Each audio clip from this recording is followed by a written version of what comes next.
انگریز نے بھی کہا ہاں خبردار اسمبلی میں تمہارے دین کی آواز نہ آئے، معیشت، معاشرت، تہذیب، ثقافت اور سیاست میں دین اسلام کی آواز بلند رہو، پورا معاشرہ دین سے خالی ہو۔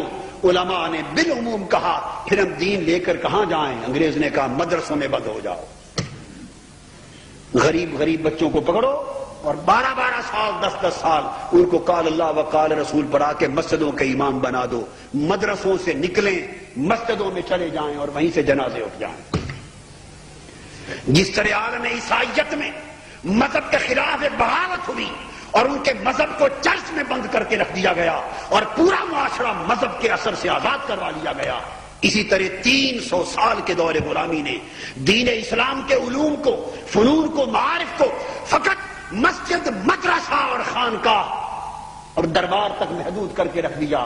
اور دربار میں جاؤ ذکر الہی کا نام لو، مسجد میں جاؤ نمازیں پڑھو، اللہ کے دین کا نام لو، جنازے پر نام لو، قرخانی پر نام لو، مدرسوں میں جاؤ خدا رسول کا حکم پڑھو اور سناؤ، مگر خبردار دین حق کی آزادانہ آواز جو میدان بدر میں گونجتی تھی، جو میدان احد میں گونجتی تھی، جو حنین میں گونجتی تھی، جو طائف کے بازاروں میں گونجتی تھی، جن سے طاغوتی ابو لہب اور ابو جہل کی طاقتیں لرزہ برندام ہو جاتی تھی، جن سے کیسر و کسریٰ کے محلات لرزہ برندام ہوتے تھے، جن سے کیسر روم لرزہ برندام ہوتے تھے، جن سے نجاشی تک آواز پہنچتی تھی، جن سے شرق سے غرب تک پورا یورپ ڈرتا تھا، تھراتا تھا، خبردار دین کی وہ انقلابی آواز کہیں گونجنے نہ پائے۔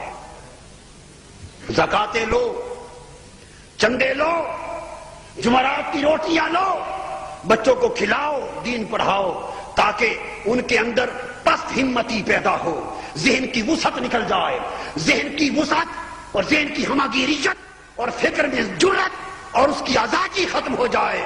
وہ بیچارے غریب مدرسوں سے نکلیں اور سمجھیں یہی غنیمت ہے کہ قال اللہ و قال رسول کر رہے ہیں، یہی غنیمت ہے اللہ رسول کا نام تو لے رہے ہیں، یہی غنیمت ہے اللہ رسول کا ذکر، حکم قرآن حدیث پڑھا تو رہے ہیں، بس وہ پڑھاؤ اور مسجدوں میں جا کے سناؤ، ختم، خلاص۔ اس کے بعد کوئی مولوی سیاست کی طرف نہ آنے پائے۔ دین کا نام لینے والوں کو مولوی کی ٹرم دے دی گئی۔ کوئی مولوی معاشی نظام کی بات مت کرے، سیاسی نظام کی بات مت کرے، آئین کی بات مت کرے، اسمبلی کی بات مت کرے، پارلیمنٹ کی بات مت کرے، نظام بدلنے کی بات مت کرے۔ نظام کا کنٹرول واشنگٹن یعنی کفر کے ہاتھ میں ہوگا، مسجد کا کنٹرول عرش والے رب کے ہاتھ میں ہوگا۔ یہ نظام زندگی تقسیم کر دیا گیا۔ لوگوں، شعور کی آنکھ کھولو، آزاد کرو اپنے ذہنوں کو غلامی کی زنجیروں سے۔ ایک بدترین غلامی میں کوئی قوم مبتلا ہے، تمہارا دین غلام ہے، تمہارا مذہب غلام ہے، روحانیت غلام ہے، اخلاق غلام ہے، معیشت غلام ہے، سیاست غلام ہے، تہذیب و ثقافت غلام ہے، تم سارے غلام ہو۔ اٹھو، اس یکسر ہمہ کی غلامی کی زنجیروں کو توڑنے کے لیے انقلاب اور جہاد کا پیکر بن کے کھڑے ہو جاؤ۔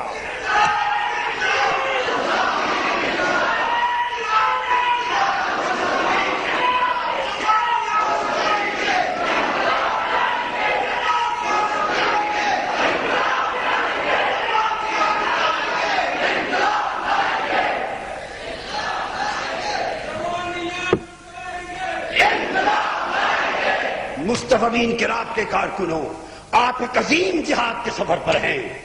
یہی مقصود نماز ہے، یہی مقصود حج ہے، یہ مقصود صوم ہے، یہ مقصود انفاق ہے، یہ مقصود زکوٰۃ ہے، یہ مقصود تقویٰ ہے، یہ مقصود مذہب ہے، یہ مقصود اخلاق ہے، یہی مقصود روحانیت ہے،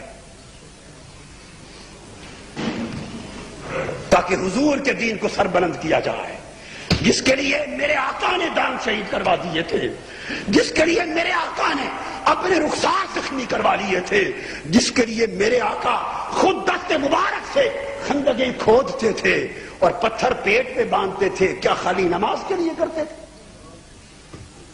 یہ خندقیں کھودنی پڑی پنجگانہ نماز کے لیے، صرف رمضان کے روزوں کی تبلیغ کے لیے، صرف سالانہ حج کی تبلیغ کے لیے؟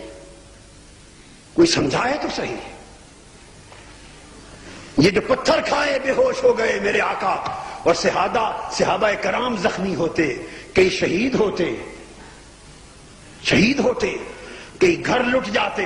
یہ قربانیاں آقا نے کس لیے دی تھی؟ وطن چھوڑ دیا، ہجرتیں ہوئی، غاروں میں گئے، تلواروں کی بارشوں میں چلے، پتھر کھائے، جنگیں لڑی، اور فتح مکہ تک آقا کا ایک سفر جاری رہا.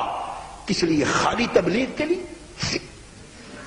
اگر خالی تبلیغ کے لیے یہ سب کچھ ہوتا تو پھر یہ سب کچھ تبلیغی جماعت کے ساتھ بھی ہوتا. تبلیغی جماعت کو تو کوئی جنگ نہیں پڑتی، ان کے راستے میں تو کوئی بدر اور احد نہیں آتا، ان پر تو کوئی تہمت نہیں لگتی، ان پر تو کوئی پتھر نہیں گرتا، ان کی تو کوئی مخالفت اور مزاحمت نہیں ہوتی. کیا ان کی تبلیغ میرے مصطفیٰ کی تبلیغ سے بھی اونچی؟ نہیں. خالی مجرد تبلیغ سے یہی کچھ ہوتا ہے جو اب ہو رہا ہے. نہیں ہوتا. مدرسوں پر جنگ نہیں ہوتی، مسجدوں سے جنگ نہیں ہوتی.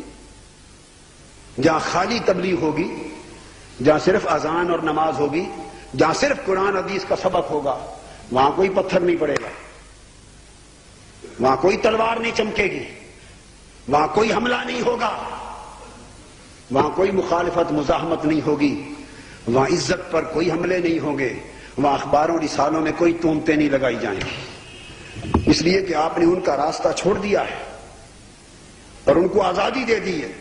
جب آپ خود ان کے راستے سے ہٹ کر انہیں آزادی دے کر ایک کونے سے لگ گئے ہیں تو انہیں کیا ضرورت ہے آپ بیٹھ مجھے مار کیوں چھیڑے آپ کو؟